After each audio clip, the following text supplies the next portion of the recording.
لو حصلت معاك المشكله دي ما تقلقش، هحلها لك في دقيقه واحده ان شاء الله الرحمن وانت معايا. لو القنوات بتاعتك كلها قطعت مره واحده كده زي كده ومش جايبه اشاره كلها مره واحده، اقول لك اعدادات في الريسيفر خد بالك منها، ممكن يكون طفل من عندك او حد او انت دوست غلط من غير ما تاخد بالك.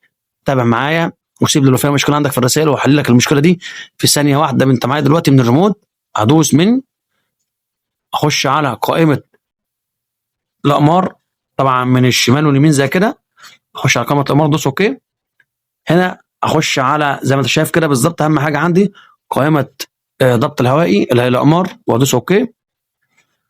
هنا بقى المشكله كلها عندي في المنطقه اللي قدامي دي، ركز كويس عشان خاطر تحل الحوار ده في ثانيه.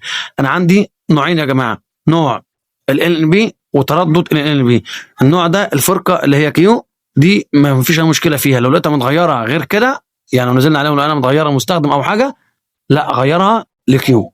تمام كده تشتغل معاك زي الفل. طيب انا نزلت تحت هنا ولقيت التردد ده متغير معايا لاي تردد ايا كان، اللي هو تردد ال بي اللي هو ده اللي قدامكم، لقيته متغير لاي تردد من الترددات دي، اي واحد في دولت خليك ثابت على كام يا سيدي؟ على 10600 اهو.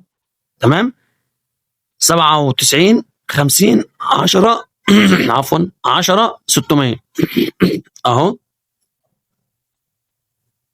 يا رب يكون واضح معاكم عشان تبقى واخد بالك منه اهو. يبقى احنا قلنا كام اهو يا جماعه؟